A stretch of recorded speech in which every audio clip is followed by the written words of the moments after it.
In Cambodia in Asia, hidden in the tropical jungle, is the largest religious structure ever built, the majestic temple complex of Angkor Wat.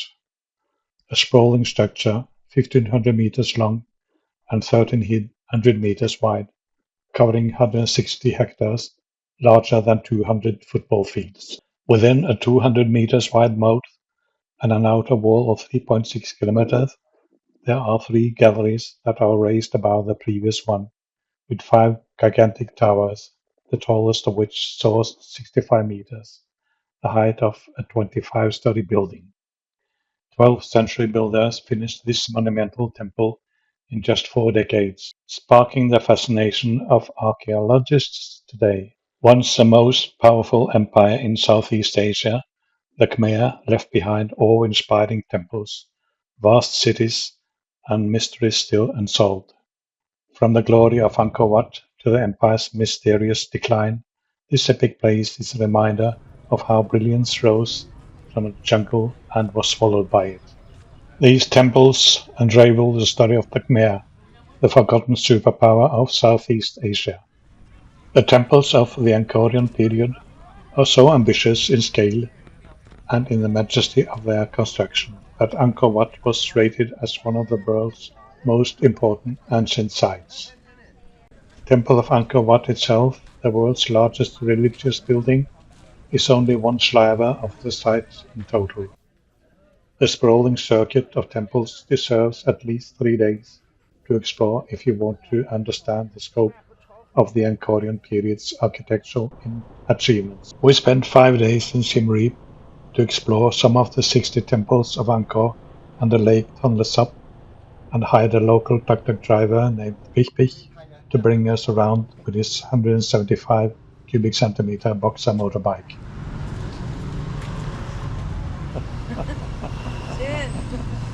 The Khmer Empire was founded in 802 CE by Jayavarman VII, who declared himself a universal monarch and unified fragmented regions into one centralized power based in Angkor. Angkor means city in Khmer language, and Wat means temple. The Khmer people developed an advanced water management system that would power agriculture and trade. Angkor Wat was probably constructed during the life of the king Suryavarman II, from approximately 1113 to 1150 as a Hindu temple complex, and is the largest religious monument on earth.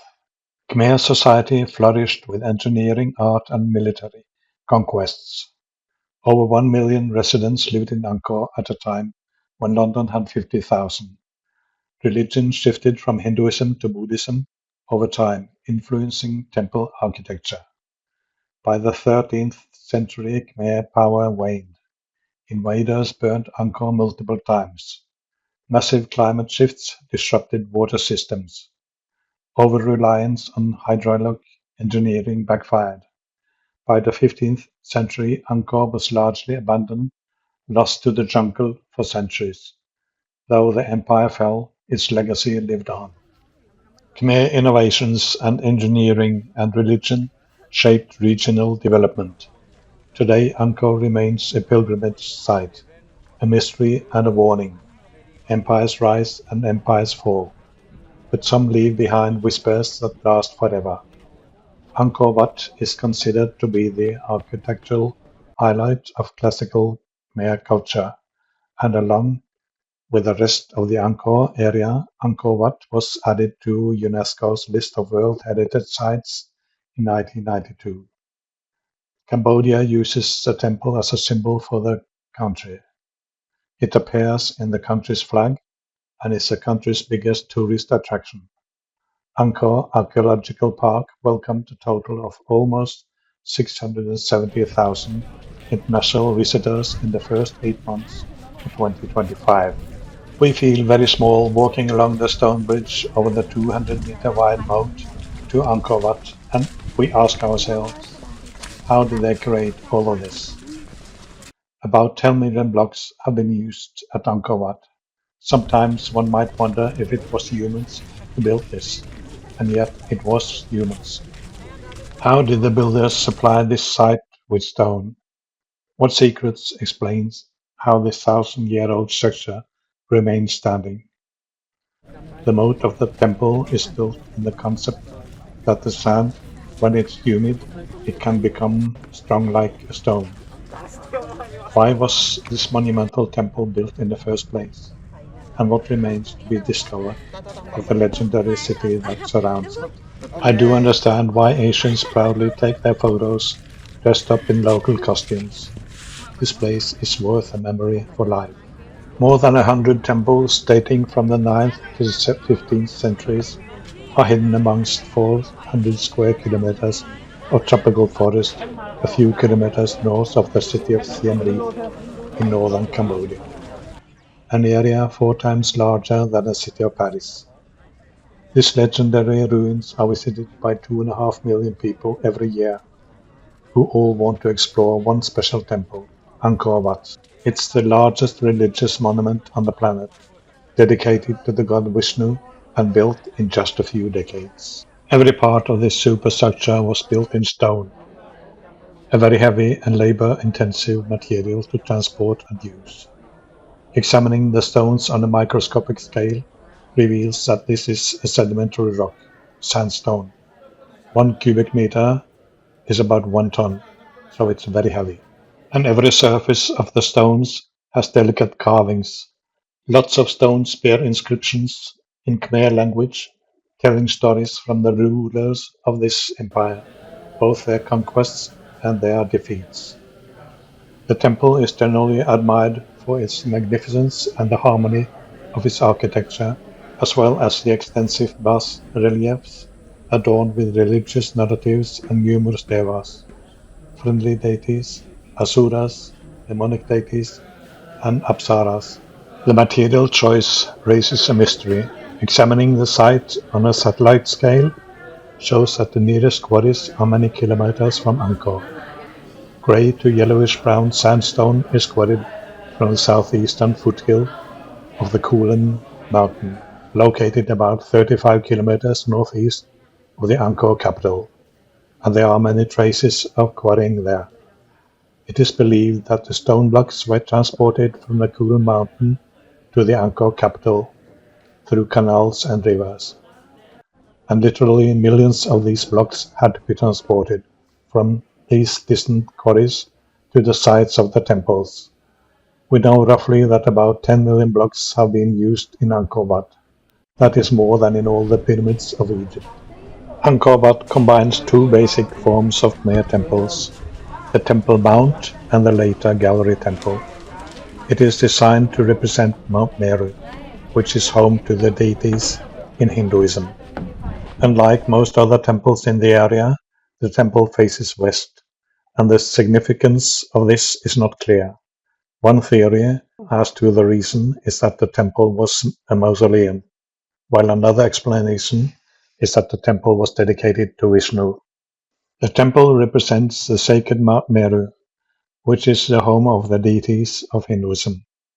The 5 towers of a cross symbolizes the 5 peaks of the mountain, and the walls and moat, the mountain ranges, and the sea that surrounds it. Access to the upper areas of the temple was reserved for the priests and royalty, while ordinary people were only allowed access to the lowest level. We had to admire all the beautiful carvings on the sandstone walls. Every surface was covered. The Khmer artists who made this have a classical perfection to the monumentality of the finely balanced elements and the precise arrangement of the proportions. It is a work characterized by power, unity, and style. They for sure were experts in their field. It is almost unbelievable, and it must have been thousands of artists to make it in such a short time as 4 decades.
The characteristic elements of the architectural style include pointed arched towers shaped like lotus buds, half galleries to widen connection corridors, axis galleries connecting enclosures, and cross terraces along the main axis of the temple.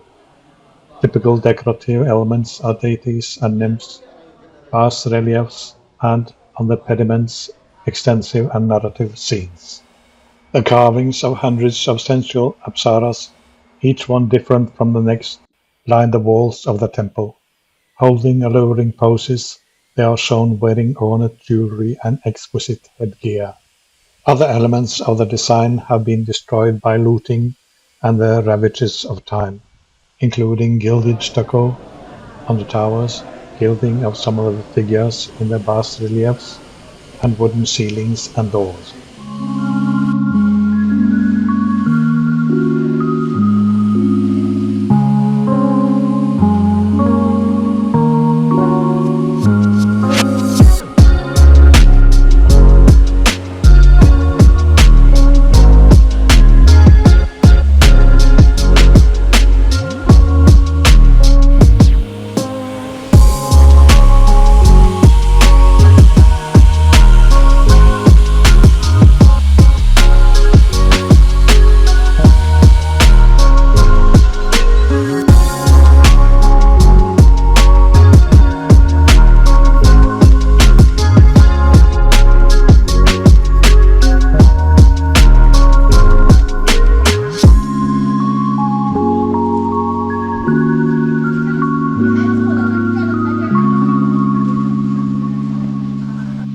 The five towers of Angkor Wat rise to three levels to a grand central shrine. I can imagine what these towers looked like back in the 11th century when they were gilded.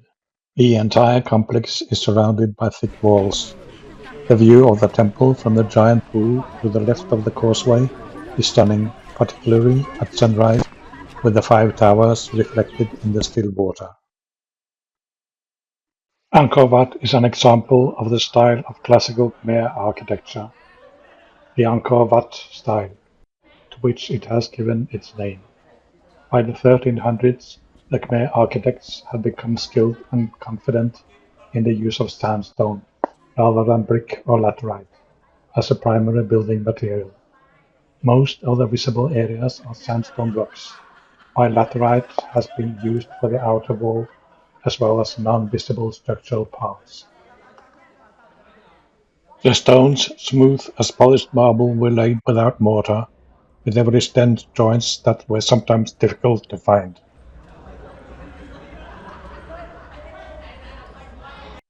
Das ist ganz stief. Du nicht? Nee, aber ich. The blocks were in some cases held together by pin joints, in other places they used dovetail and gravity. The blocks were probably put in place using a combination of elephants, ropes, pulleys, and bamboo scaffolding. There are several holes on larger blocks. Some researchers have suggested that these were used to tie them together with iron rods, while others claim they were used to hold temporary pegs to help maneuver them into place. The binder used to collect the blocks has not yet been definitely clarified, but both natural resin and slate lime have been suggested. When I climbed the steep steps to the upper level of the temple, I was amazed by both the view and the grandness of this magnificent building. What skilled engineers and builders these people must have been at that time. Almost all surfaces, columns, lintels, and even the roof have carvings. There are miles of reliefs illustrating scenes from the Indian literature, including unicorns, griffins, winged dragons, pulling chariots, as well as warriors following a leader, riding an elephant, and celestial dancers with elaborate hairstyles. The gallery wall alone is decorated with almost 1,000 square meters of reliefs.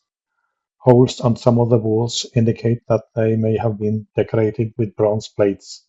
These were very valuable in ancient times and were a favorite target for robbers. The temple has undergone extensive restoration since it became known in the Western world in 1857. Maurice Glaze, who wrote the widely used guidebook The Monuments of the Angkor Group, led the restoration work in the period 1936 to 45. Due to the political situation in Cambodia, also in the second half of the 20th century, restoration was hardly possible. Today, various national and international organizations are engaged to prevent the further decay of Angkor Wat. The restoration is still going on, which we encounter both here in Angkor Wat and in Payon.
Besides tourists, Buddhist monks belong to the daily visitors to the temple.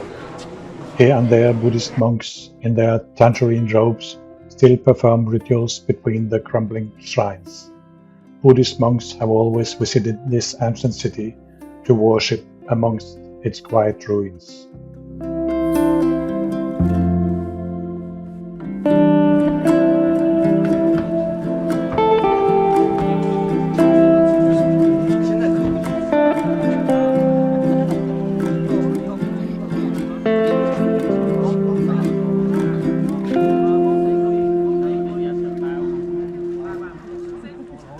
In 1177, Angkor was plundered by the Cham Empire, the traditional enemy of the Khmer Empire. Later, the kingdom was rebuilt, but with a new capital. In the 14th and the 15th century, the temple was converted into its current Theravada Buddhist use. Angkor Wat is unusual among the temples around Angkor in that it was never completely abandoned, although it was neglected after the 16th century. Part of the explanation for the temple being inhabited may probably lie in the fact that the moat acted as a defense against jungle vegetation, overgrowing the temple, and thus destroying their habitation possibilities.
One of the first Western visitors to the site was Antonio de Madalena, a Portuguese monk who visited it in 1586.